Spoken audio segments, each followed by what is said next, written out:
This time on Psychic Investigators. A wealthy businesswoman vanishes on a shopping trip to Tucson. We've seen a number of homicides, robberies, kidnappings. Is it kidnapping or something else? The police have their suspicions, but no proof. He was tall and handsome. He could talk snow off a snowflake, and he took over her life. A psychic warns the police to act fast. I just got a really, really bad feeling. Or the truth could stay buried forever.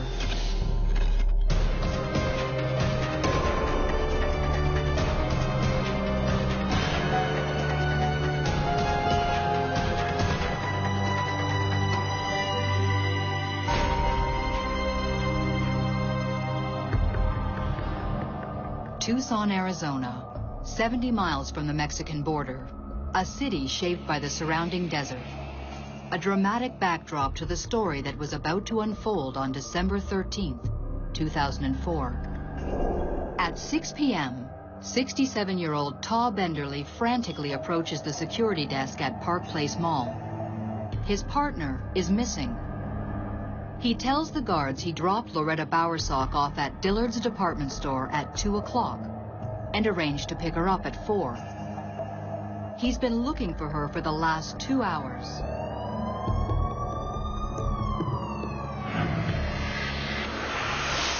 The police are called, and Detective Fabian Pacheco is put in charge of the case. Tucson, unfortunately, has seen its fair share of homicides, robberies, kidnappings. We do take each and every one of those investigations seriously. Immediately, Pacheco recognizes the name of the missing woman. Loretta Bowers and her daughter Terry own a successful chain of furniture stores. Their commercials have been on the air for 20 years. Thanks to you and Ma, Terry's consignment furniture has expanded again.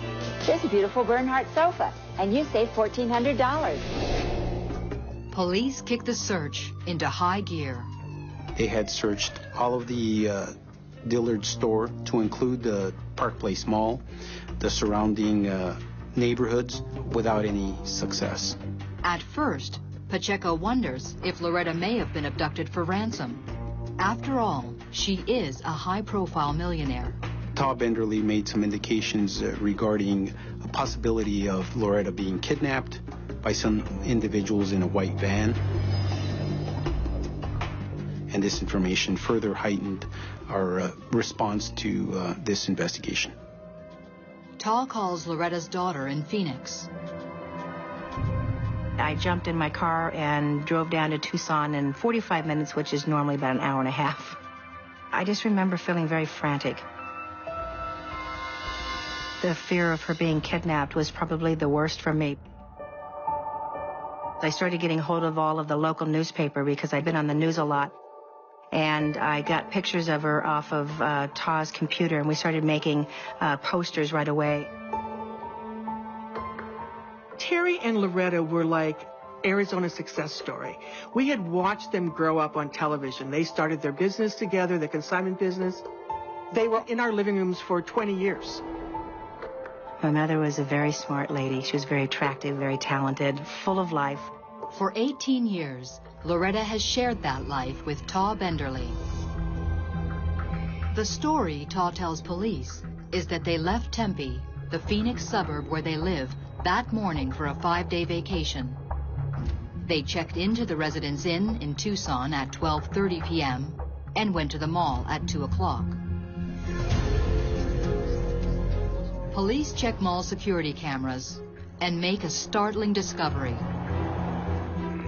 We saw that there was no Loretta to be found anywhere within that video. Does that mean there's something wrong with Ta's story? Ta said he searched for Loretta in the mall for 2 hours. The video surveillance actually shows them coming into the Dillard's department store and almost immediately going straight to the customer service counter and reporting her as a missing person. Police get a search warrant for Ta's hotel room and ask Terry to look through her mother's belongings. There was a lot of stuff all over the bed that he had taken down, guns and ammunition taken from my mother's house. There was a lot of valuables there. But I think probably the most crucial moment was when I saw the jewelry. That probably was the first moment where I thought this wasn't just kidnapping, this was something else. But what? Police search his vehicle and make an incriminating find. A shovel and a pickaxe. Those are red flags right away, especially looking at these tools that look like they have dirt and dust on them like they've been used. Detective Pacheco contacts the police in Tempe. They get a warrant to search Ta and Loretta's home. And in the garage, another disturbing find. Detective Trent Luckow is with the Tempe police. They found a van parked there, and in the back of the van they found a purse, and inside that purse there were credit cards and a checkbook and ID that all came back to Loretta Bowers. The purse, the pickaxe, the valuables, it all points to foul play. Based on evidence that we had, we were confident that Loretta had never made it to Tucson. Tucson police bring Ta in for questioning. He's defensive and, curiously, unconcerned about his missing partner. You need to respect the fact that I'm trying to give you information in as clear a form as I can. I was not prepared to have to account minute for minute for my time. Plain and simple is she never made it down here. This whole thing is gonna come down like a deck of cards. The police believe they have a murder on their hands, but without a body, they cannot lay charges. They let Ta Benderly go and put him under surveillance. But Terry isn't content to just sit back and wait. She hears from a friend about a psychic who might be able to help. Yes. Maryanne Morgan is a medium with international credentials and her own radio program. I'm clairvoyant, clairaudient, which means I talk to those on the other side. The capability of like jumping time with my mind, like look at everything on a TV screen and it plays out in front of me. Terry calls Maryanne at her home in Bethany, Oklahoma. It's never easy when you tell somebody that they love has crossed over, especially when they've been murdered.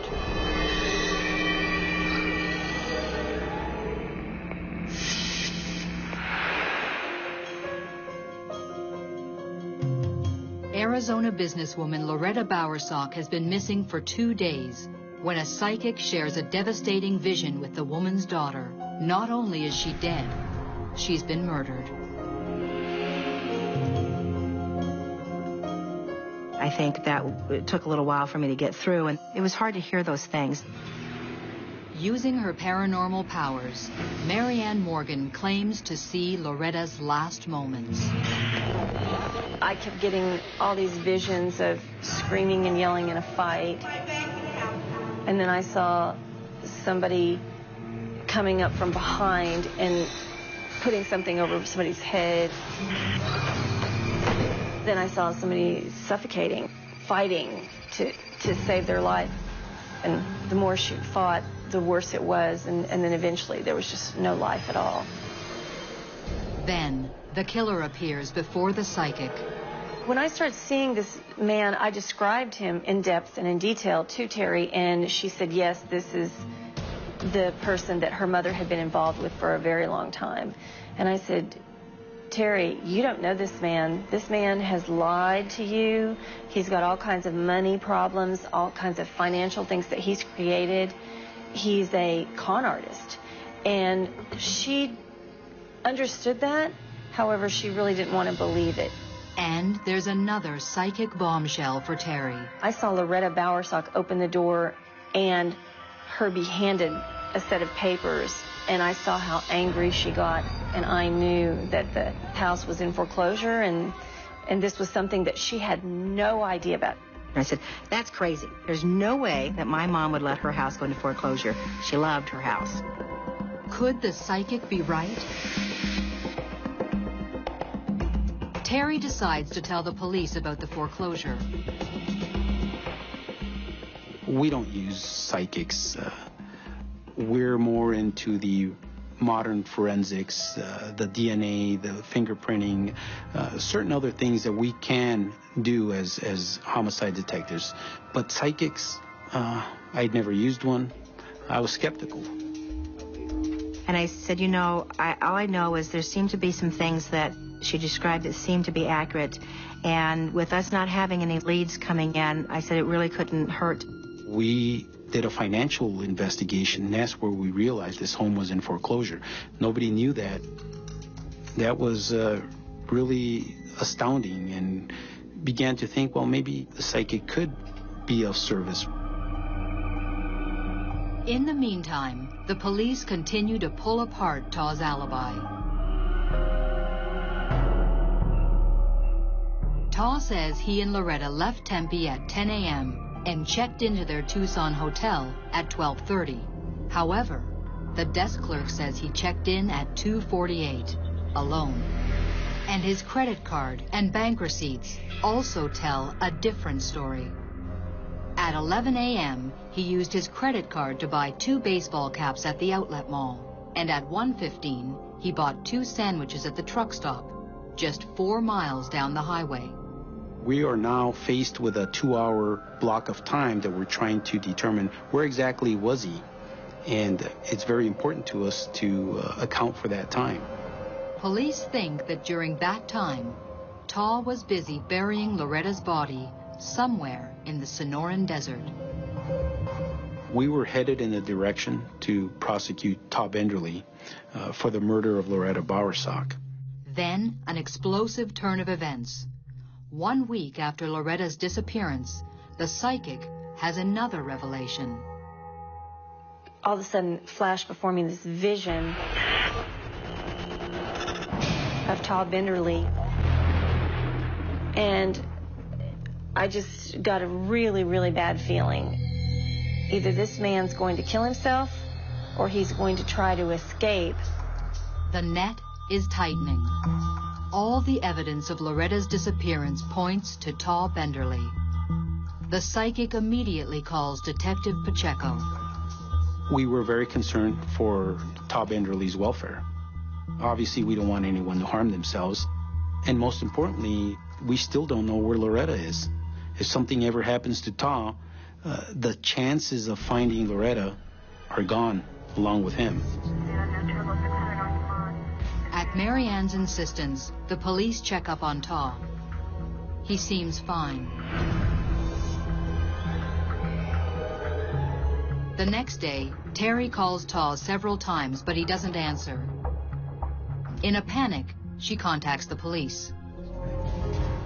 At that point, police probably need to go out there and make sure that he's okay and that he's fine, or that he had not fled.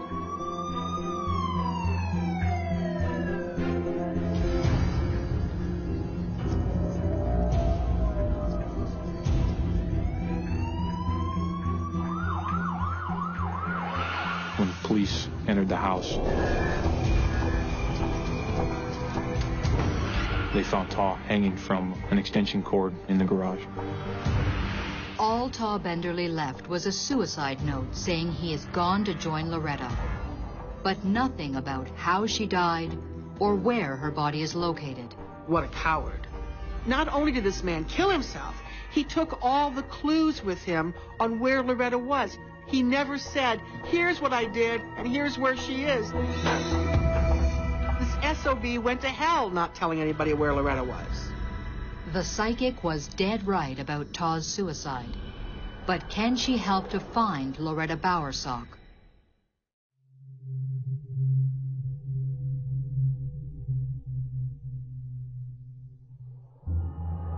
Taw Benderly has taken the secret of Loretta Bowers' burial place with him to the grave.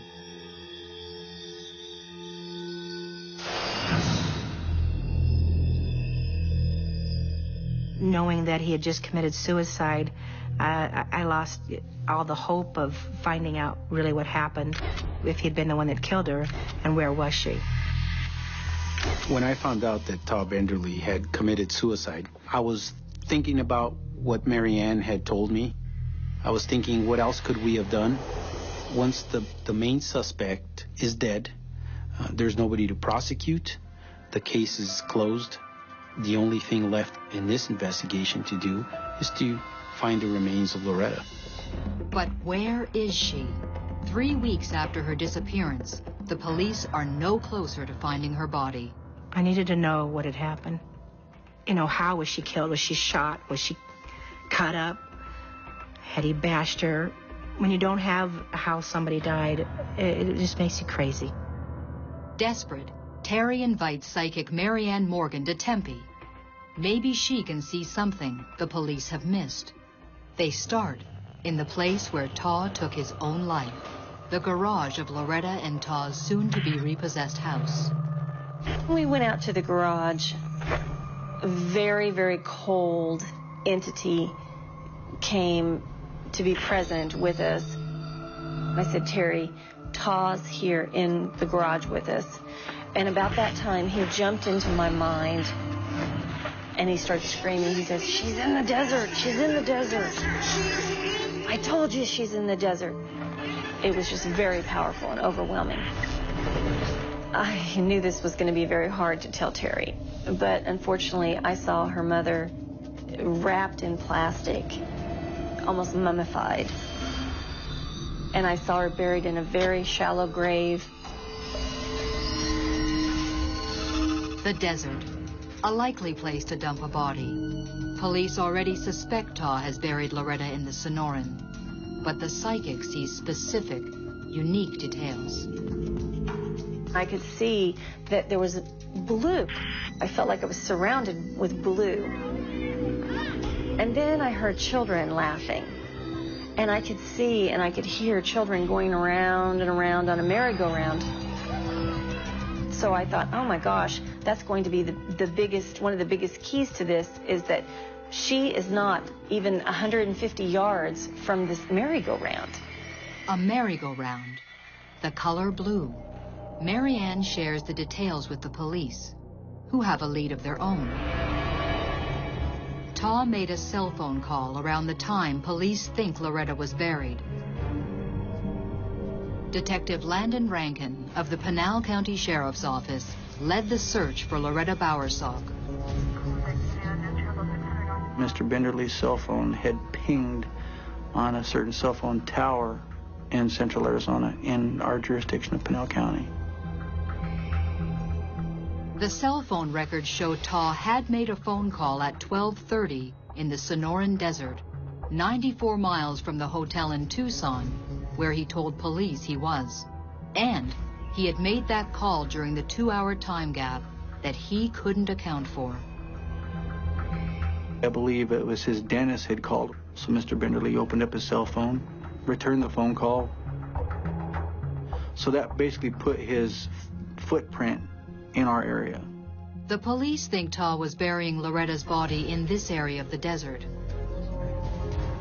But even with hundreds of volunteers, they're looking for a needle in a vast haystack. People who ask the question, how hard is it to find a body in the desert, have never been to the desert. The desert is so enormous. I mean, even with clues, you can't find a body in the desert. 6 months pass, and there's no sign of Loretta. With limited resources, the police halt the search. But Terry Bowersock refuses to give up. For the next few months, each Saturday, locals and tourists alike scour the desert for Loretta Bowersock's body.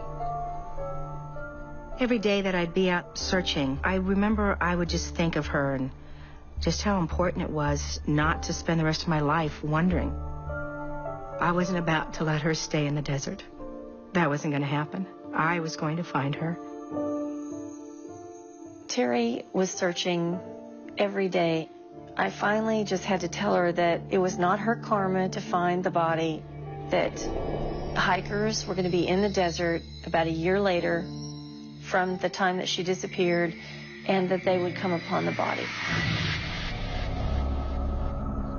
In January 2006, just 150 feet from an abandoned motel, a family out hiking stumbles on a human skull.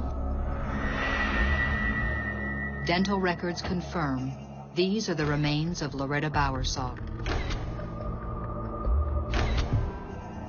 The teeth that I had noticed had fillings. More specifically, was like I saw some porcelain veneers on sort of her front teeth. When I was told that she was finally found, it was like, oh, thank God. It was a relief to know, I could stop chasing. I did need to have closure. It was amazing when I drove out there. There was a blue motel. It's like when you got there, you went, how'd we not see this much blue somewhere? But we stopped just short of that, 5 miles, before that area. An autopsy reveals the actual cause of death, asphyxiation by a plastic bag. When I was first at scene and saw the plastic, I thought it might have been just skin. But we went to the autopsy and it saw that the plastic bag was completely over her head. It came full circle with Maryanne's prediction. It was exactly as she had said. The police reconstruct Loretta's last hours alive. On December 13th, Loretta discovers the foreclosure notice on the house. At 3:33, she makes the first of 17 phone calls to the bank.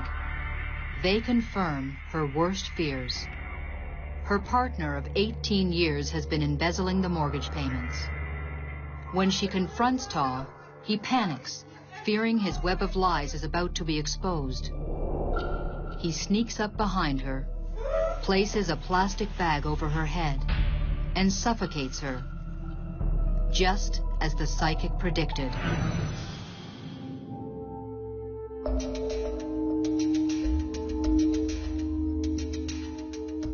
After being involved in this case, I can say that definitely I'm less skeptical of employing the services of a psychic. I've never used a psychic until this, but the information she gave was pinpoint accurate. A psychic gives us insights that we don't have.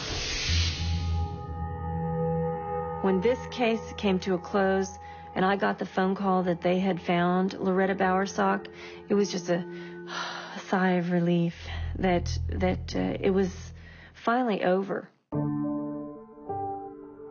Taw Benderly was never tried for the murder of Loretta Bowers. A dead man can't be put on trial. I felt so bad that I hadn't done something, to rescue her.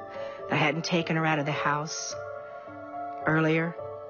I've learned there's a lot of women out there that are lonely and desperate for love. And that, unfortunately, there's men that will take advantage of that.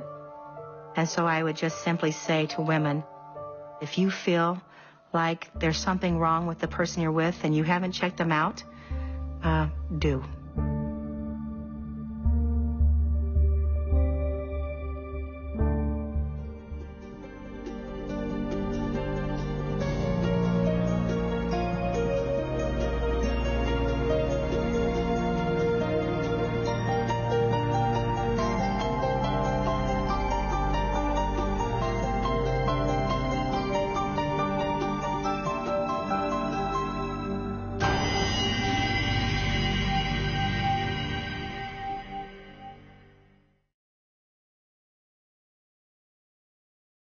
This time on Psychic Investigators, a young woman vanishes without a word. In the back of my mind, she was hitchhiking and somebody had gotten a hold of her. The police think she's run away, but a psychic sees murder. I feel it was a crime of passion. The case goes cold for almost 30 years. We thought that, something more could be done on the case. Let's take another look at it and see where it goes. But can a psychic's visions crack a cold case from so long ago? You really can't expect somebody that's been lying for 25 years to all of a sudden say, I did it.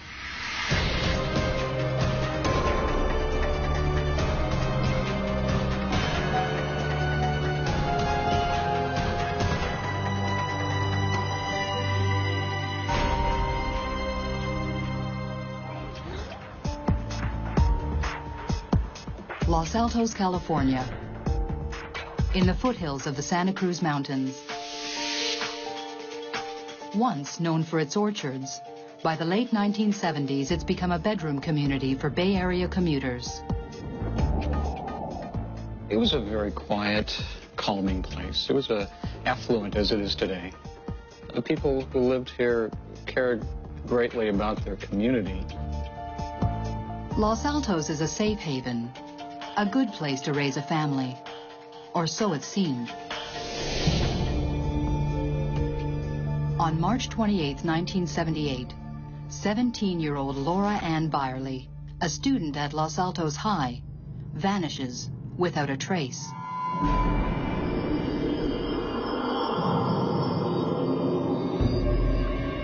When she doesn't come home that night, her parents file a missing persons report. Police quickly decide Laura has run away, with good reason. She had run away at least 6 times, and she had had problems with her parents. She would run away, she would disappear.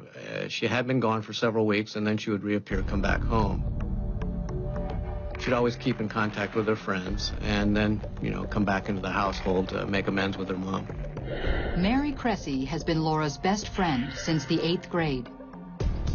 Every time that she ran away, I was always the first person she'd go to.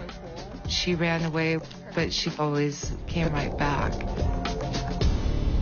Her parents, Erwin and Betty Byerly, are sure that this time she hasn't run away. Recently, she's been turning her life around. She was rebuilding her relationship with her parents. She had decent friends and wanted to change.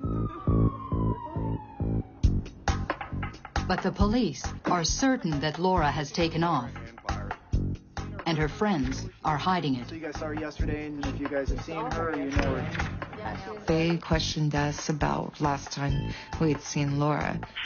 And they said, well, has she contacted you? And I said, no. I was like a sister to Laura. We stuck together through everything. We would take her parents' station wagon out, and we'd unhook the speedometer so they wouldn't know we were going somewhere. We would say we'd be in town going shopping, but actually we'd head Santa Cruz. She was just a social butterfly. She trusted people. At the Byerly's insistence, police proceed with a routine missing persons investigation. They discover that the day she disappeared, Laura broke up with one young man, Scott Schultz, and made a date with another, John McFoland. The day she had disappeared, she had gone to school that morning. She had the same class as this John McFoland in the morning. 2 witnesses say they saw her leaving, going into the parking lot area. She did not go to her second period class. She was never seen again.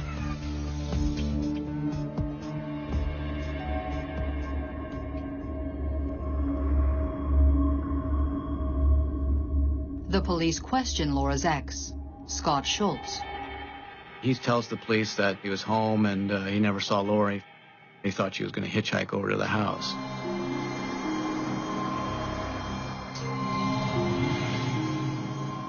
The police have no reason to doubt Scott Schultz. Laura is known to hitchhike. With no witnesses and no evidence of foul play, the investigation winds down. But there's still no sign of Laura, and her mother won't give up. She didn't know why she would run away. She didn't know why she just disappeared. She had no idea what happened. Betty felt in her heart something had gone wrong. I was the one that suggested to hire a psychic, and that's where Annette Martin came in. Annette Martin is a well-respected California psychic who's helped to solve crimes for law enforcement agencies across the country, including the FBI. 10 days after her daughter's disappearance, Betty Byerly visits the psychic and provides her with a photograph of Laura. I close my eyes and I take a couple of deep breaths, and immediately I begin to receive impressions from that photograph. Laura did not run away at all. The police are wrong.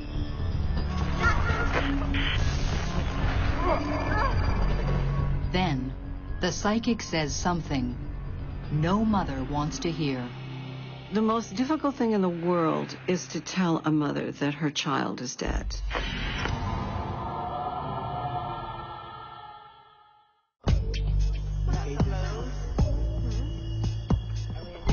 "17-year-old Laura Byerly has gone missing from her Los Altos home. Desperate to find her daughter, Betty Byerly has met with a psychic. What she tells her is devastating. My daughter's dead? It feels that way. Oh my God. It feels that way. Oh my God. I'm not getting any impulses of life here. She's very cold. Very cold to me. Then the psychic offers another striking revelation. She names the killer. I saw a name, and the name was Scott. She goes, "That's her boyfriend." Then I saw that he had taken her to this place that was in the woods, and saw him driving down towards Santa Cruz. They were arguing and fighting. I saw him shaking her. I feel it was a crime of passion.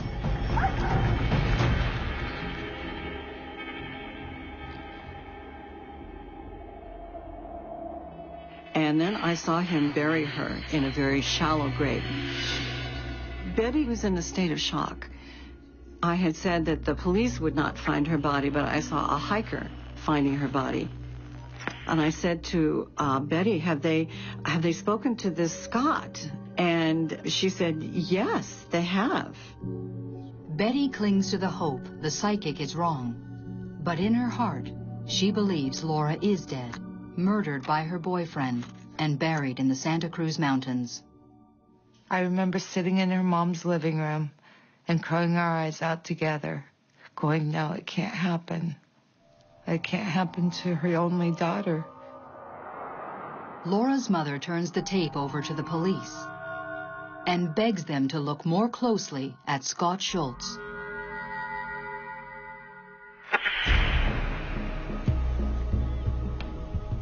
She tells them that Laura and Scott have been dating for 6 months, that he's bad news, controlling and possessive, a dropout who's going nowhere.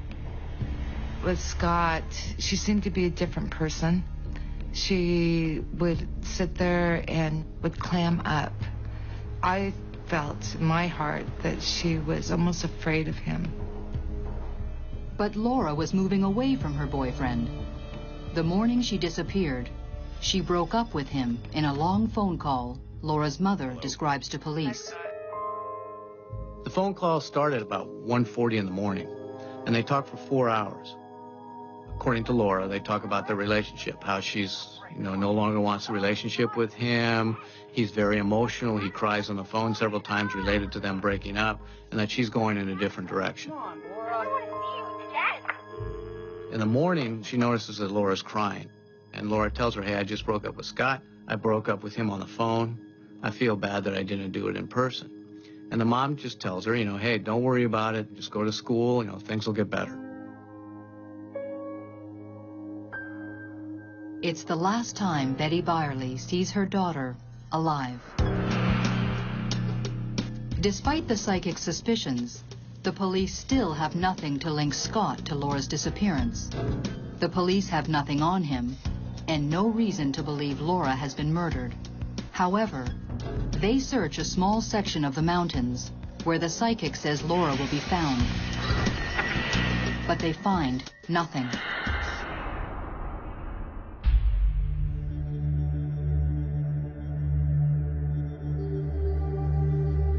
Police set the case aside.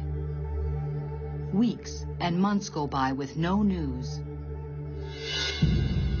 Then, more than a year after Laura vanished, hikers in the Big Basin State Park make a grisly find.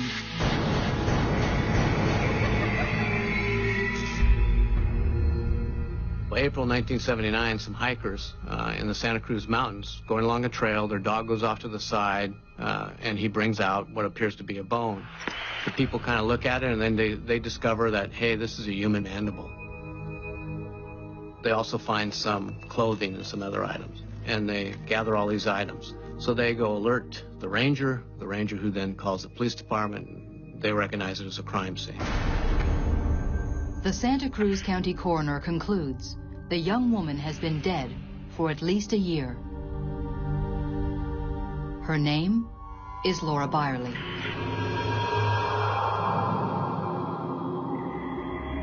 The police contact Mary Cressy, now living in Salem, Oregon. They said that they'd like to fly in and interview me, and they would like to have me look at some items that belonged to Laura. I had to do this because her dad had died 6 months after Laura disappeared, and I don't think that her mom was able to handle the pressure. I had to identify her shoes. I had to identify her black polyester pants, and I had to identify her sheer flower top. That's all that was left. Her jewelry wasn't there, and Laura always wore jewelry. So I thought that was quite odd. The Santa Cruz police join with Los Altos to investigate what is now considered a homicide. They re-interview witnesses, including Scott Schultz, but uncover no new leads. The Los Altos detective re-interviews Scott at that time. In fact, at this time, it's the most thorough interview of Scott done by the Los Altos Police Department. But he's really never really taken on as a major suspect in this case. They can't tie him to the crime scene. They can't tie him to her disappearance. He's just kind of a player that really has never been identified. As far as they're concerned, she was a runaway.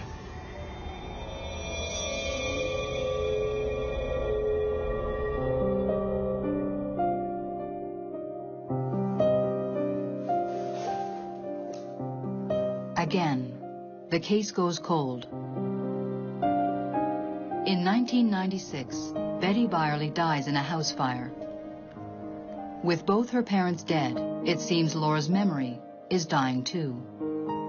But in 2005, nearly 30 years after she vanished, cold case investigator Detective Michael Shembry gets a call from Laura's old friend, Mary Cressy.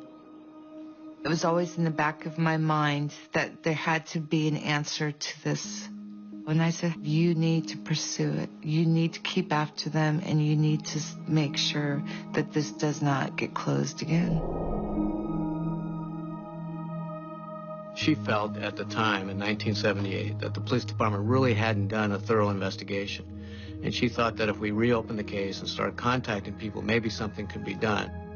And especially in this case, because there was really no family members alive, and there was really nobody else that was, kind of holding a torch to get this thing done. We read it, and we thought that, something more could be done on the case. Let's take another look at it and see where it goes.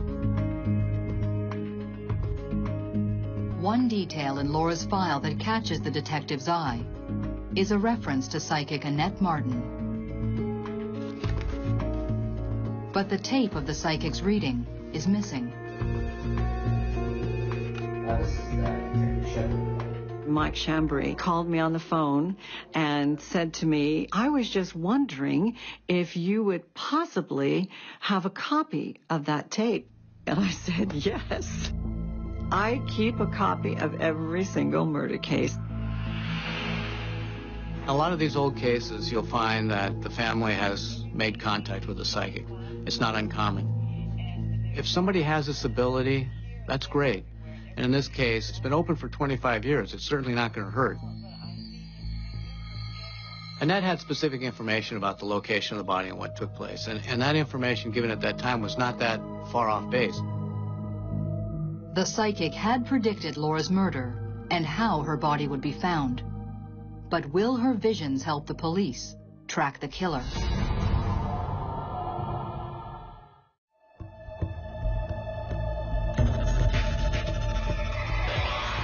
It's been nearly 30 years since the remains of 17-year-old Laura Byerly were found in the Santa Cruz Mountains. Her killer has never been found. Cold case investigator Michael Shembri listens to the long-lost tape of a psychic reading. God definitely has something to do with her disappearance. He's very sick. In it, the psychic zeroes in on the boyfriend, Scott Schultz, who police eliminated as a suspect all those years ago. So I wanted to talk to her to see if there was any other information or any other feelings that maybe I could take a look at or would point me in a direction where I would get other evidence that would really help in this case. When you're listening to a psychic statement and you're reading the psychic statement, you're still a police officer. So you know that you're just taking this information and you're going to take it and see if you can do anything with it. Will it provide me a witness? Will it give me a better look at the crime scene? Will it show me a different location where they could have been earlier? Or give me something that I didn't have before? So that's how I looked at her information.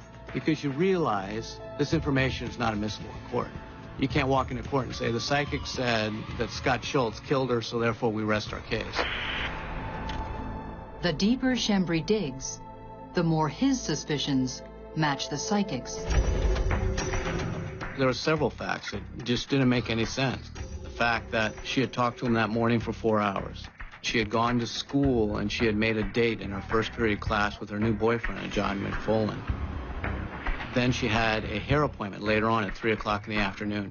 To me, a young lady that had just made a date with her new boyfriend, that had a hair appointment, she wouldn't run away. She wouldn't disappear unless something specifically happened to her.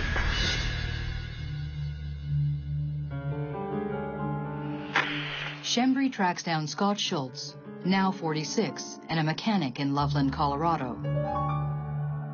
Before interviewing Scott, the detective talks to Cheryl Schultz, his ex-wife. The story she tells him only serves to heighten his suspicions. She talks about an incident in 1990 where she is going through his items. She finds this box in the back of one of his dressers. And inside the box, she finds this article about this girl that has disappeared and the bones being found in the Santa Cruz Mountains. She also finds a ring, and she finds a couple other items. And she kind of wonders, who is this? He's never talked to me about this, but obviously it's pretty important because he's kept the article. Eventually she asks him about this, and he just kind of blows it off, just saying it was an ex-girlfriend. So you have that information. It's like, why would he keep these items? Re-interviewing everyone who gave statements originally finally pays off. A woman who was a friend of Scott's reveals to Shembri that 30 years ago, Scott's uncle owned a weekend home 8 miles from where Laura's body was found. Scott knew the area well. When I saw that he had an uncle that lived on China Grade, then I knew I could tie him to the crime scene. And once I knew I could tie him to the crime scene, then I knew this case was over with. All I had to do was build it up. All I had to do was get the circumstantial evidence that would put it all together, and that would give you enough probable cause to arrest this guy. The 4-hour phone call, the box of mementos, now the connection to the crime scene. The detective has enough for a warrant. August 23, 2006. Shembri searches Scott's Colorado home. He discovers Laura's rings, her photograph, and a news clipping. Crucial evidence. Shembri gives psychic Annette Martin a call. Michael Shembri told me that he was going the next day to Colorado to arrest Scott. And I said, oh, wonderful. Finally, we're going to have closure on this case.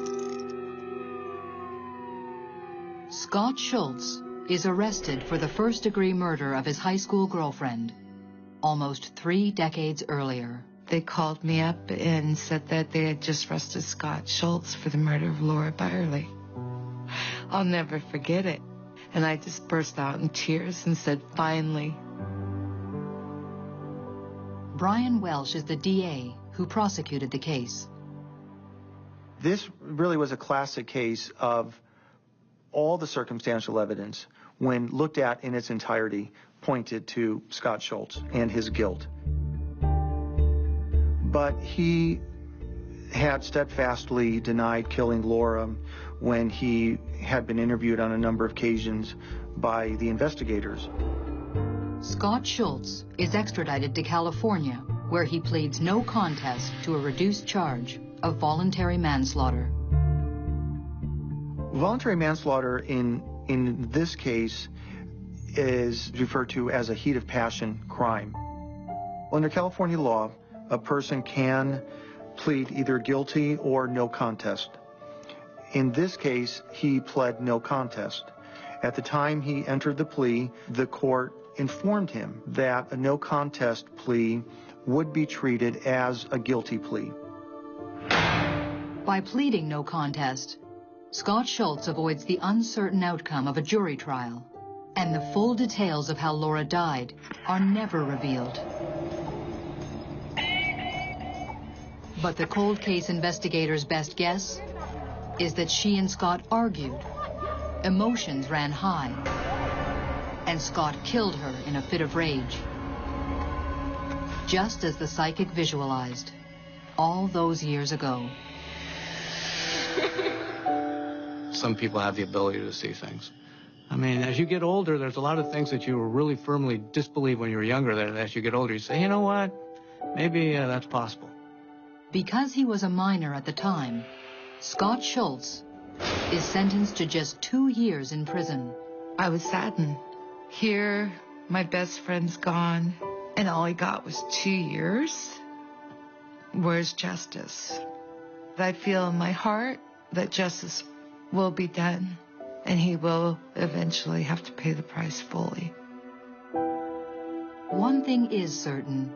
Without the psychic insights of Annette Martin and the dogged determination of a cold case detective, the murder of Laura Ann Byerly may have remained unsolved forever.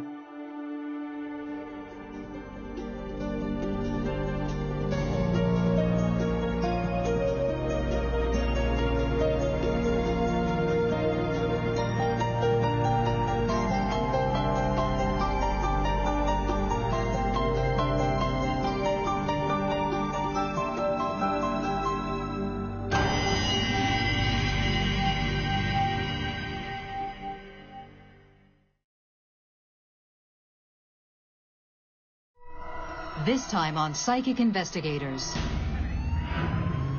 A swimming instructor is found stabbed to death in a quiet Florida town. Someone couldn't have walked out of it that wasn't covered with blood. But the case is going nowhere fast. There was no physical evidence to arrest him. Until a psychic claims to see the killer. It's just a disgusting crime of extreme terror.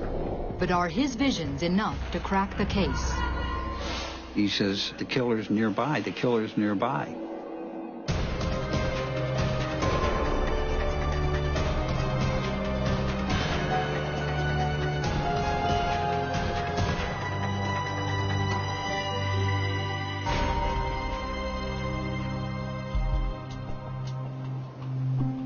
(1977), Boynton Beach, Florida, an hour north of Miami. A quiet coastal town where people escape the troubles of everyday life. Violent crime generally happens someplace else. It's August, and Mae Wentz, a part-time swimming instructor, has run into trouble with her neighbors. Mae, unmarried and living alone, has a habit of leaving her door open for her beloved German Shepherd, Duke. She would let her dog run loose and became a problem with the town. And neighbors complaining about dumping garbage cans and so forth. By August 5th, her neighbors are so fed up, they report the dog, Duke is caught and taken to the pound. Days go by, and neighbors expect to see May looking for her dog, but there's no sign of her. Duke has been left stranded. Finally, on Sunday, August 7th, a worried neighbor checks in and smells a strange odor coming from the bedroom and immediately calls the police.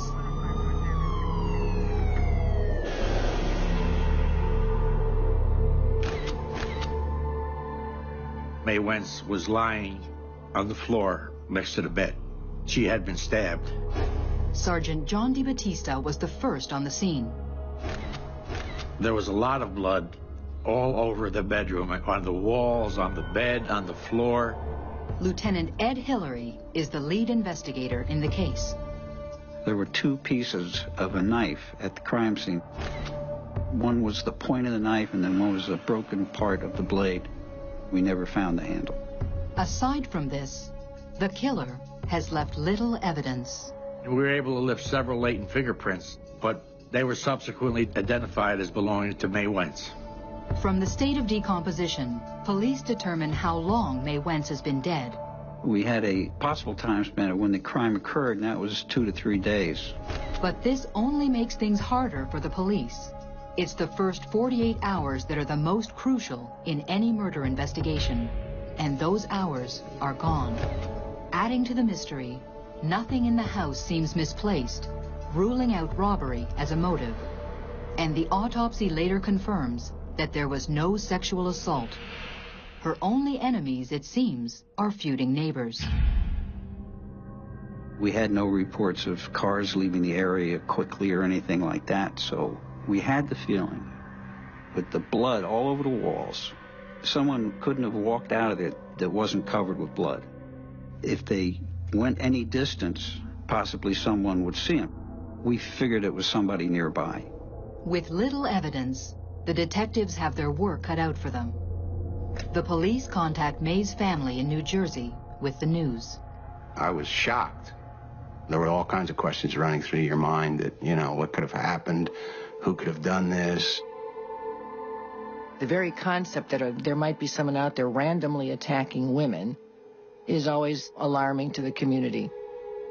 Laura Belgrave covered the story for the local paper. I think the community felt fear and something of an anxiety for it to be solved. It was a woman brutally murdered in the kind of fashion that in particular scares all women. And because no one knew who the killer was, you have to worry, is there some crazy out there? Is this someone who could break into my house? She was just an everyday person. Over the next few days, the police learned more about the 41-year-old swimming instructor. May was a kind and gentle and quiet person. She had a lot to give to people. She was very active with her swimming lessons. I would go up maybe every few weeks and we'd go out water skiing or just go down to the beach. It was good times. As the police dig deeper, the mystery widens. You ask 10 different people about May Wentz and they'll give you 10 different answers. She didn't get along very well with neighbors. Not to the extent that, there was altercations or anything like that, but a lot of verbal stuff back and forth. They'd get a lead and they'd say, this is it, we're going to, and it would peter out. It was difficult. It could have been anybody. But 2 neighbors do stand out from the crowd. Brothers Darris and Jerry Mills both have a long history with local law enforcement. They live directly across the street from May Wentz. They had been involved with Boynton Beach Police Department on several different occasions. Drunken, disorderly, fighting, and things like that. With no other leads, police decide to check them out. Detective DiBattista conducts a voice stress analysis, a test similar to a lie detector. It measures psychophysiological stress responses in the human voice. The voice stress analysis that I performed on Jerry, I asked him several questions, and he showed deception, he showed stress on several of the controlled questions. And it was my opinion that he had knowledge of the homicide. As far as Darius Mills goes, he didn't show deception. Based on the interviews, Detective DeBattista suspects Jerry Mills knows more than he's saying, but his hands are tied. There was no physical evidence of which to arrest him. All you got was sort of a floating, well, that week I might have done this or I might have done that. I was drunk, I got in a fight. That's the kind of stuff you'd get from them, but nothing you could pin them down with as to where they were. Weeks go by, and the May Wentz case is slowly going cold. By a strange twist of fate, the National Enquirer is holding a psychic demonstration in Boynton Beach. The chief of police has been invited, but he tells Detective Ed Hillary to go in his place. I said, you got to be kidding. I said, you want me to go see a spoon twister? He says, yeah, I want you to go up there for me because I promised him I'd be there. Before Ed left, I said, Ed, why don't you talk to the psychic? Maybe we can get him to take a look at the May Wentz case. Ed wasn't very happy when I asked him about that, using black magic to solve homicides. But we had no physical evidence to go on. You know, it had worked in the past. Let's try it. At the demonstration, Detective Hillary meets with well-known psychic Phil Jordan and learns he's also deputy sheriff in his hometown of Ithaca, New York. My psychic insights with police investigation are to perceive impressions about a crime that ordinary investigation has not been able to come up with. The fact that he had been used to find people that were lost, find bodies, that impressed me. The detective invites Phil Jordan to the station to look into the case. But will his psychic insights help to solve the brutal murder of May Wentz? She's trying to fight. There's blood spattering all over. 41-year-old May Wentz is found stabbed to death in her Boynton Beach, Florida home. 4 weeks have passed. The killer is still at large. With no hard evidence and dwindling leads, detectives turn to psychic Phil Jordan for help. And I had all the files here to give me. He said, no, I don't want to touch that. I don't want to know anything about the file. Just give me a picture. As I looked at the picture of May Wentz, I began to perceive a lot of different things.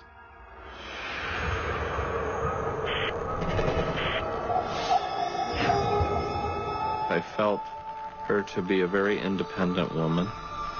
I felt she was a good person, but very much an individual, very much to herself.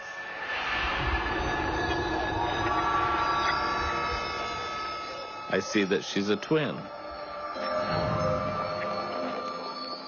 I see a pink house. I began to sense things about the murder itself.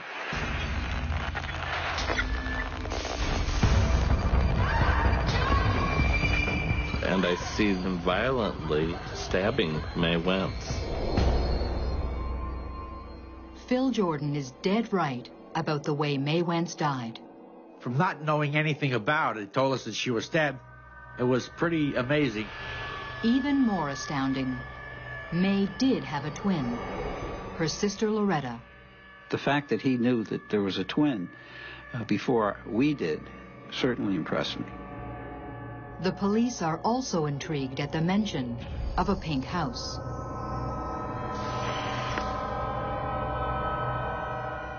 They took me to the scene of the crime. They told me that this was the house the crime occurred in, and I was taken back a bit because I perceived the house to be pink in color. As it turns out, the house was pink. We noticed right away that the house was a different color because the owner of the house had repainted it after it was cleaned up, and I guess he was getting ready to try and rent it or sell it. I immediately felt I had to go in the house because I believed that's where the crime did occur. I had an eerie feeling about the bedroom.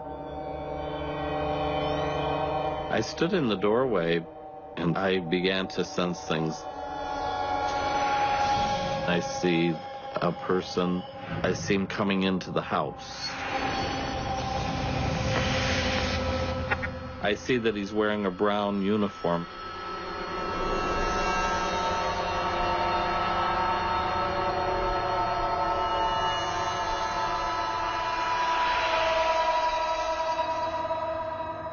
I see May Wentz.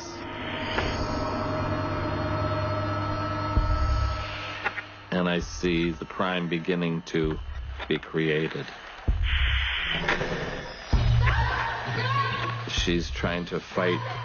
She was aware of who was doing it. And I see him stabbing her with a knife. Her body's being punctured with that knife. There's blood spattering all over.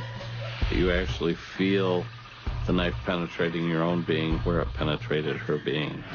And then as the chaos continued, I realized that the tip of the knife was broken off. It hit a part of her body or a bone that broke the tip of the knife right off.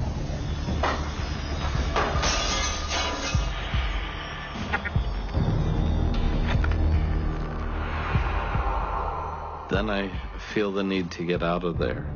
Something's drawing me to the outside. The person that committed this crime was close.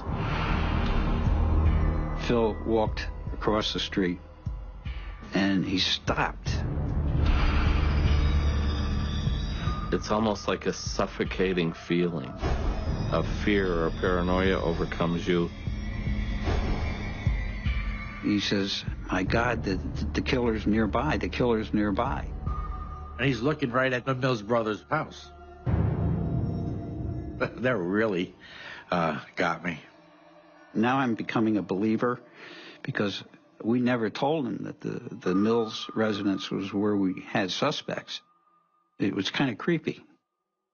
The psychic's revelations seem to confirm what the police already suspect, that one of the Mills brothers killed May Wentz.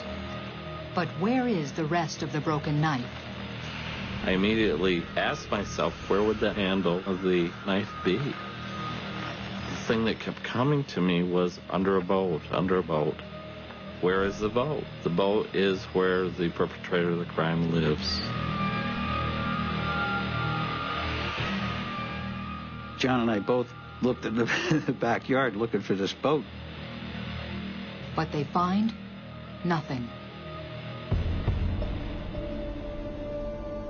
Phil Jordan returns to New York, leaving the police to figure out the meaning of the brown uniform and the boat. Driving back in the car, John and I were looking at each other and say, this guy's on point with things. Let's tell the guys that we possibly should be looking for someone in a brown uniform, maybe a delivery guy. Find out if we can develop any suspects in the area. Intrigued by the psychic's vision of a boat, the detective has an idea. John says, you know what we got to do? We have to look at those aerial photographs. As far as aerial photographs, that's a standard operating procedure any homicide. For the crime scene investigator to go up and take aerial photographs of the neighborhood. We went back to headquarters. The first thing we did is we checked the photographs, and we found a boat. Phil Jordan was right. There was a boat at the Mills residence. Could this be where the murder weapon was thrown on the night of the crime? On the day the photographs were taken, that was just shortly after the event. When Phil came, there was no boat behind the house. It had been moved. Although the police now have evidence that there was a boat, they can't get a search warrant on the word of a psychic. We had no reason to go on the Mills property because, you know, he needed probable cause, and we had no probable cause. But now, there's another twist. Investigation brought to light that Darris Mills worked for a landscaping company that wore brown uniforms. Is this the brown uniform that Phil Jordan claimed to see? Prompted by the psychic's remarkable visions, May Wentz's neighbor, Darris Mills, is now the prime suspect. But without any concrete evidence, how can the police prove he is the killer? A small Florida town is gripped in fear when a swimming instructor is brutally murdered in her home. With the help of psychic Phil Jordan, police now have a prime suspect in their sights, but they can do nothing. In any murder investigation, you're going to have to be able to tie the victim and the perpetrator together. You got to have some physical evidence or eyewitness or something. It's very frustrating that you can't make an arrest. When you know deep down that somebody committed the crime. Sergeant DeBattista and I were particularly bummed out by this because we had a perfect record. It was a thing of pride also for us. And we were working real hard on it. That's the part that hurt, was we wanted to continue that record. We wanted to get this bad guy off the streets, and we just couldn't get it done. The detectives believe Darris Mills is the killer, but with no proof, the case slowly goes cold. The investigation continued for several months till everything just sort of ran out. It was looked at less and less and less. Over 3 years, it had petered out to the point where it was a cold case until it just went away. But it didn't go away in our minds, I'll tell you that. The community really wanted an end and a resolution to the May Wentz case. There was a loss that shouldn't have been. And when you go and you see a neighborhood where this has taken place, for example, it's changed somehow. It's almost in the air. May's family continues to pressure the police for answers. As a family member, you don't want the police to stop. You want them to spend every minute of the day on solving that crime. If this happened again, who would be to blame? Over the years, psychic Phil Jordan stays in touch with detectives from his home in Ithaca, New York. Though the investigation is cold, the psychic impressions are the same whether they would be 3 years or 23 years. You become so involved in the case that you actually feel a part of the case. And I was sure that Darris Mills was the person involved with the crime. But the case gathers dust on the shelf for 3.5 years, until the police unexpectedly catch a break. On March 9th, 1981, Darris Mills is brought in on burglary charges. Police call Phil Jordan to let him know.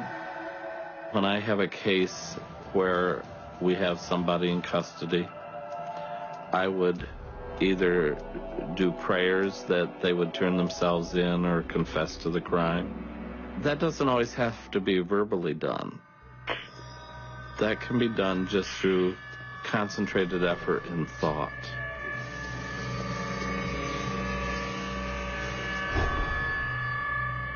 Darris is incarcerated in the county jail. In the middle of the night, he woke up screaming and hollering. The jailer went to him. He says, "I killed a woman in Boynton Beach." He says, "I killed her. I killed May Wentz." Darris Mills tells police that voices in his head urged him to confess to May Wentz's murder. On the night of August 3rd, 1977, Darris Mills says he went to May's house looking for sex. He claimed they had a one-night stand a few years earlier. Since she always left her door open for the dog, Darris had easy access to the house. He had a knife. He woke her up. They started to fight. Darris choked her and stabbed her until the knife broke. He then fled the house with the handle and threw it in his backyard.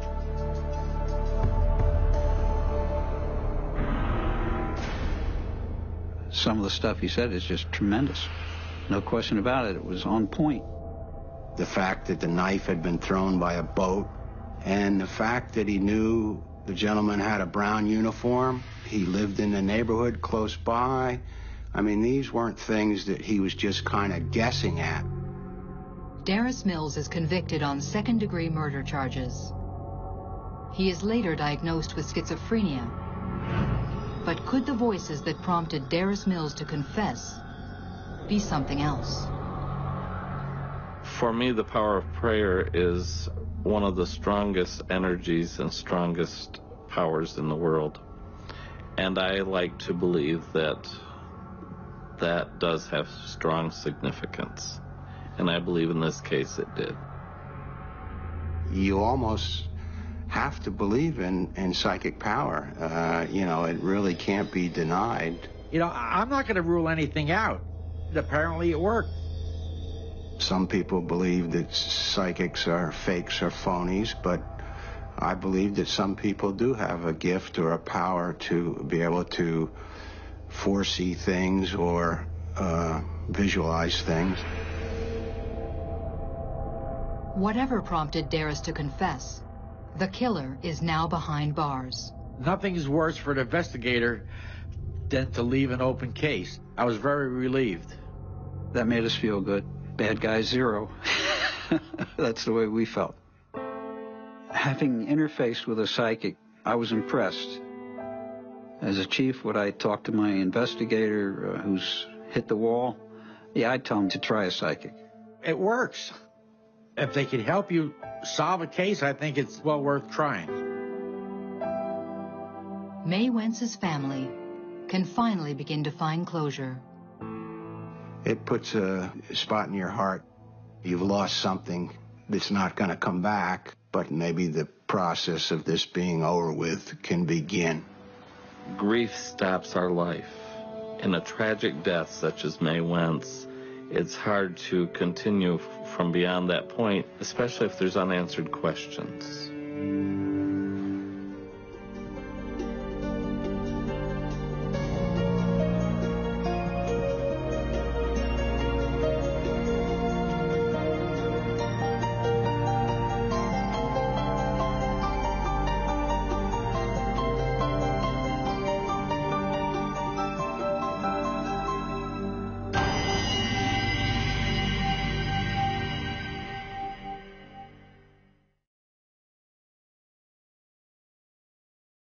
This time on Psychic Investigators, a young mother vanishes. Send me a sign. Where are you? And the police can't find her. No leads came. Nothing. Until a psychic tunes into her spirit. Little blips of things that were coming through. And claims to see what no one else can. Could feel her getting dizzy, heart fluttering. But are his visions too late? I didn't feel she was alive. Is the damage already done? Wasn't adding up. People involved, they got away with something.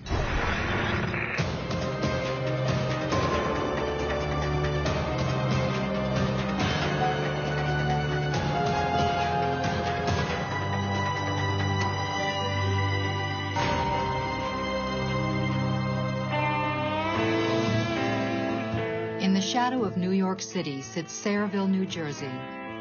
Once an industrial powerhouse, by 1996, a bedroom community.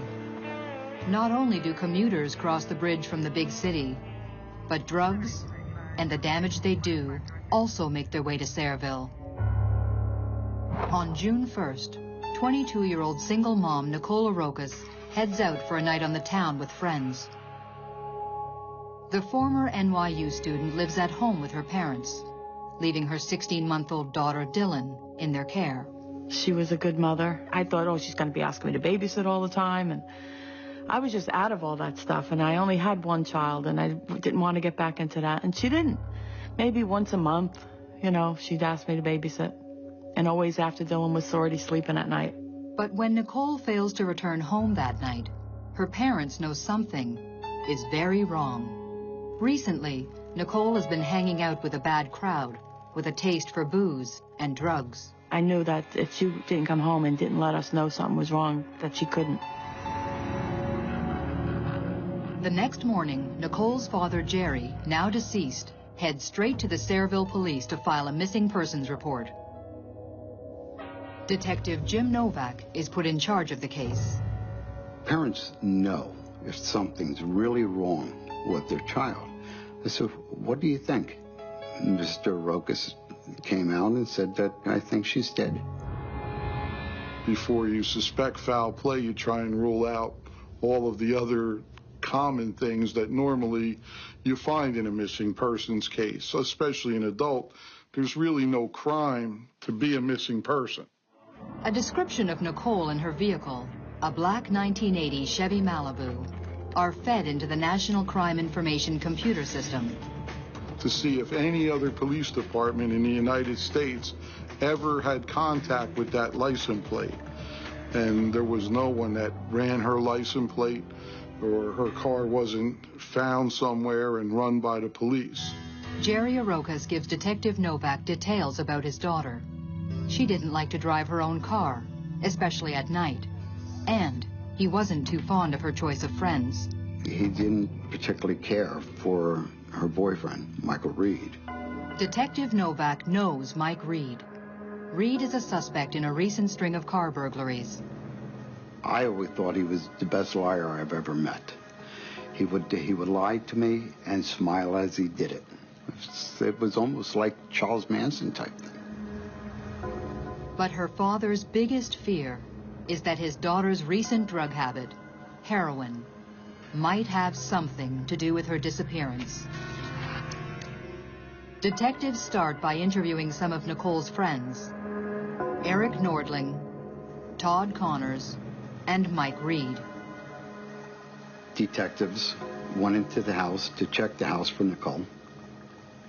Other detectives interviewed the three occupants, Eric, Todd, and Michael. And everyone denied having any further contact other than seeing Nicole leave that night to go what they called out to several bars to do some drinking. As we were leaving, Michael called to me. He said, Mr. Novak, I want you to know, I didn't love Nicole. We were only friends. I looked at Detective Sergeant Sprague, and simultaneously we said to each other, she's dead. And the reason we felt that way is because he used the past tense, and there was no reason at this point to think of Nicole as anything else than in the present. Unless there was. But what? There's no evidence to back up a feeling. They continue to pursue the missing persons case, contacting local hospitals, checking towing reports, and connecting with state police. 2 days go by, and there is no sign of Nicole or her car. At this point in the investigation, we had no leads. Once you don't come home for a number of days and no one hears from you for a number of days, now this person is really maybe not just a missing person on their own account, but maybe in fact some kind of foul play may have occurred here. I would go out on the back porch every night and just look around and say, just send me a sign, something. Where are you? I know you're out here somewhere. Desperate for any answers, the family is willing to try anything. My uncle Walt Werner worked for the Hackensack Police Department, and he suggested a psychic that the police force sometimes used. Frank St. James lives in New Jersey and has a reputation for finding missing persons. I'm like a human satellite or something, going anywhere. Little blips of things I could draw in, get real close. Sometimes they come really quick in flashes. It's like looking through their eyes. But his one rule? No immediate family members in the session.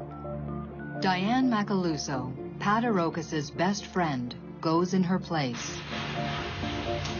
My husband and I took a tape recorder with us to record the session, and we took a picture of Nicole with us. And what the picture shows him, no one really wants to hear. I tell you, I don't have a good feeling about it.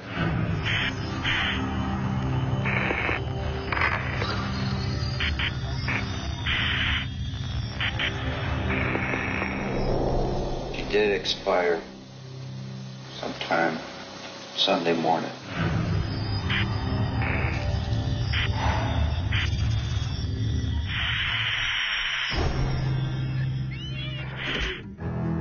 Single mother Nicole Arokas of Sayreville, New Jersey has been missing for 3 days. Psychic Frank St. James says she's dead. She did expire sometime Sunday morning. Oh, my heart sank when I heard that because I was still hoping that maybe she just went off with friends. The psychic claims to be picking up images of Nicole from the night she went out with friends. I pick up some drugs Saturday. the turnpike. It's off of there on one of those little side roads. She's not moved. Not too far from home. I do feel something by Thursday. Is the psychic right? Will they find Nicole by Thursday? I didn't have hope that she was alive. I knew that when she didn't contact us and didn't come home, I knew it. But I just had to find her. The Arokas invite the psychic to their home. Maybe here he can get a clearer picture of where their daughter might be. Left alone, he moves through the house. It's in the kitchen where Frank claims to connect with Nicole's spirit. Nicole started to come through really easy.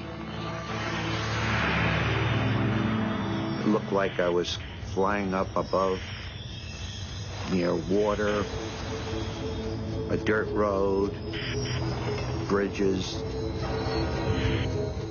cattails, or her car in the marsh. One of the wheels was in the water. A feeling of closed in. I felt that if I was standing 25 feet away from where she was, I wouldn't be able to see her. I couldn't see it from the road.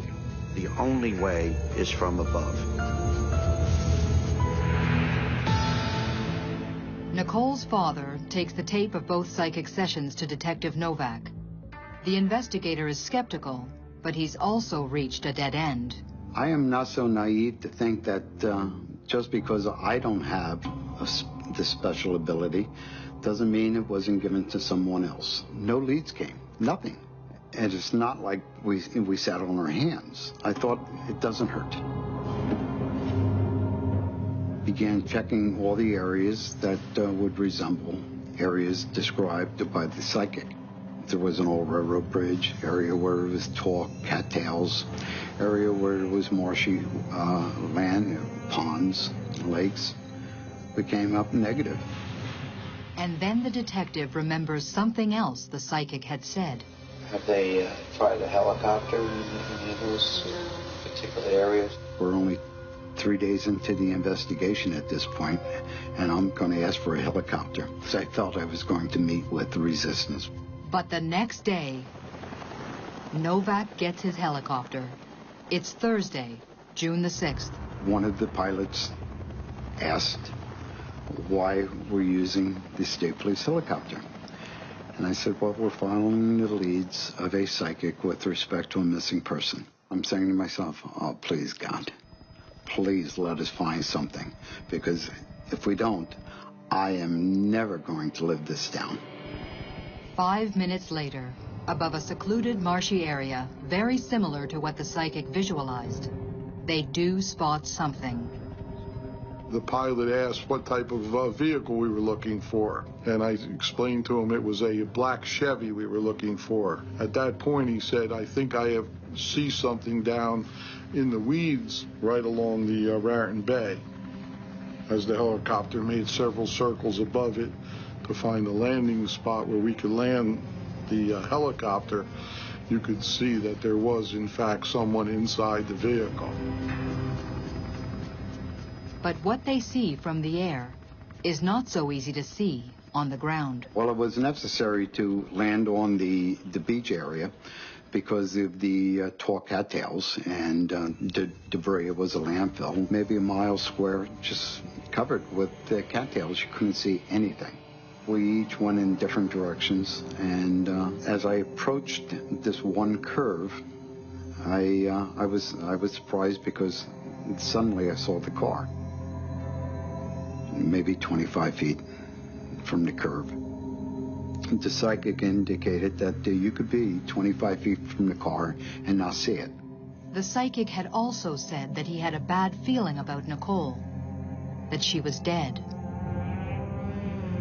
Look in and I see the remains of what appeared to be a female. I noticed the position of her body. Car doors were locked. I radioed in the registration, confirmed that it was in fact Nicole's car. Once we opened the door of the vehicle, she didn't appear to be seated behind the driver's seat, that she happened to be more in the center of the vehicle between the driver's and the passenger side, that the vehicle was still in gear and the ignition wasn't all the way on. Inside, police find a letter in Nicole's purse, dated June 1st, the night she disappeared. That appeared to be a semi-suicide note. Yet, there was no evidence that a suicide had occurred here.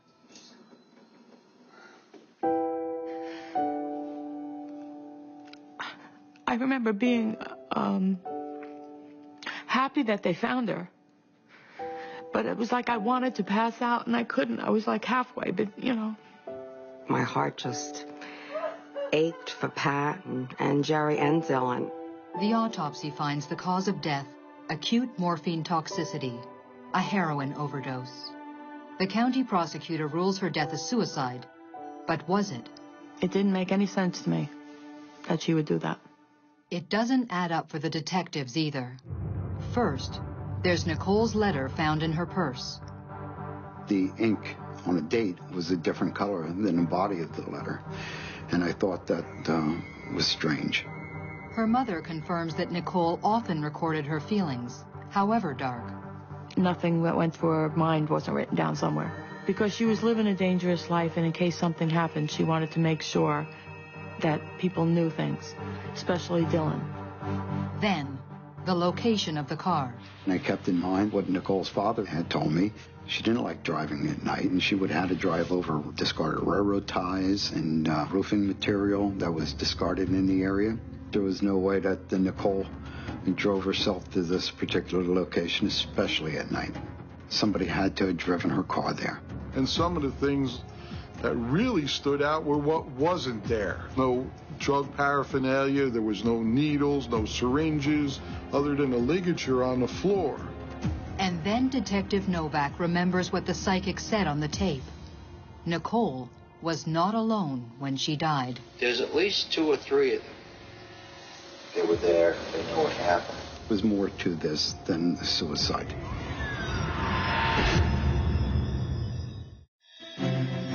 "22-year-old Nicole Arocas has been found dead inside her car, abandoned in a secluded New Jersey marsh.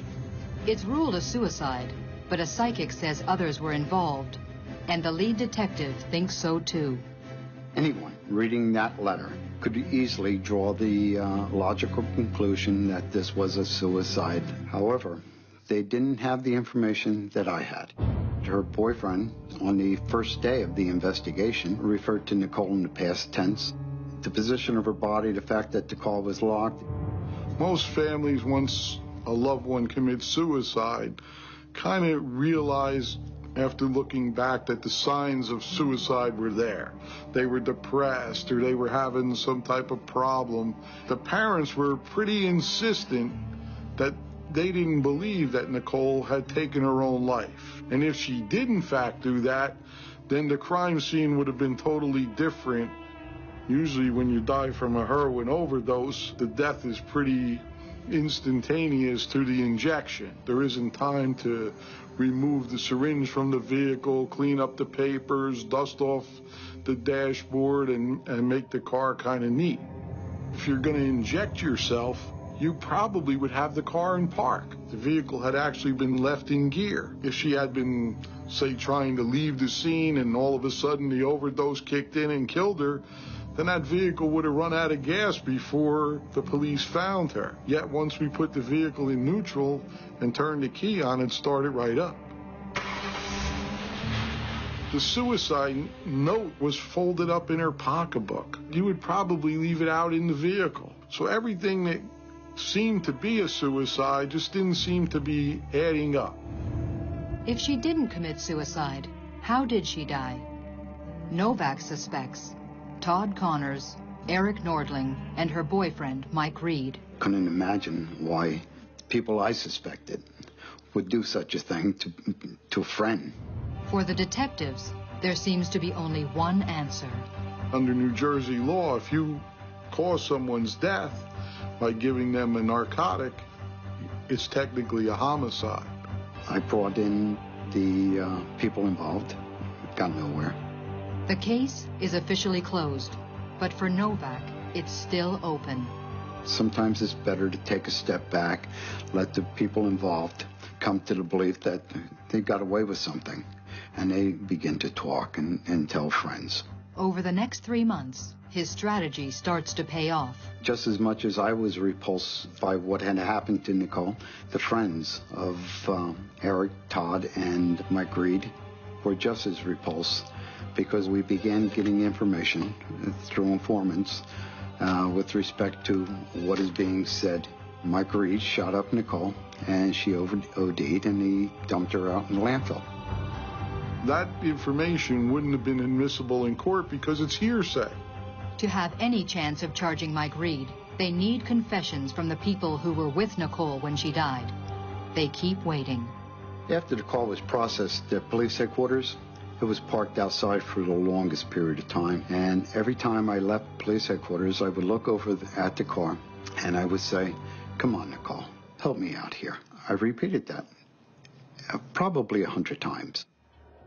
For the next 3 months, the case eats away at the detective until one December night. I was serving warrants at an apartment complex, totally unrelated to this, and I find this necklace. It was a child's necklace, the name Nicole. Although it's not Nicole's necklace, the detective sees it as a sign. And I thought, this is Nicole's response to me. Maybe it's time that I bring these people in and talk to them again. But Mike Reed is in jail on an unrelated charge. So Novak brings in his friends, Eric Nordling and Todd Connors. Eric was the first one to go in because we felt he was the weakest link. Sergeant Burns made Eric aware that he was familiar with Eric's family. His family would be disappointed with what they had done with Nicole. At that point, Eric tears up. Eric began to tell. But Todd Connors admits to nothing. I just confronted him. I yelled at him. "This is what you do to her? You leave her there and rot?" And he just looked away. We knew he had him.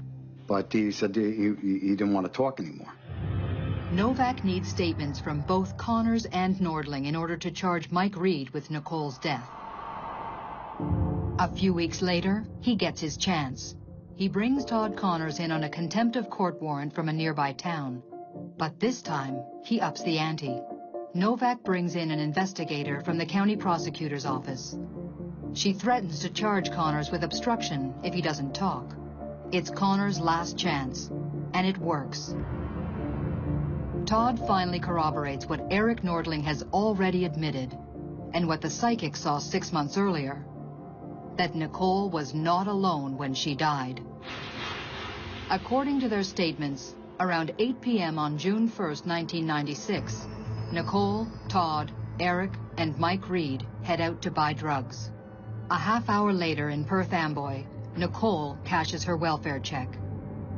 At 9 p.m. in Newark, Mike Reed buys heroin. At a rest stop off the Garden State Parkway, Eric and Todd shoot up. Mike Reed shoots up Nicole.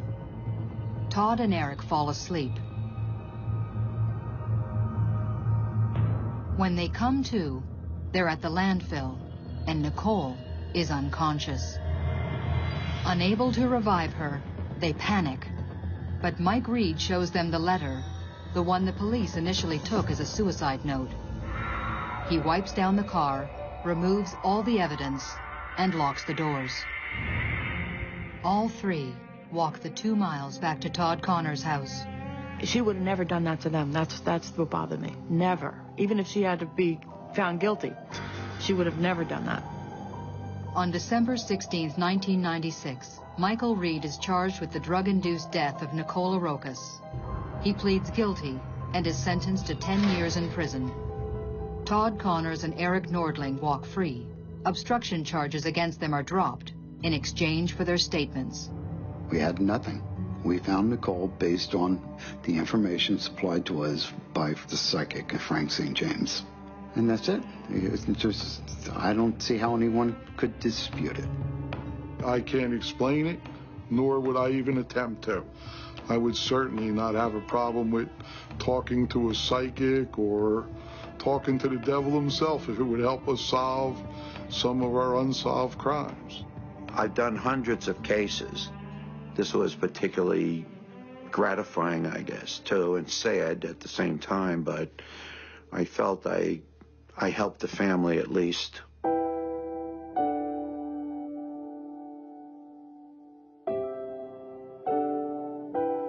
Nothing goes right forever.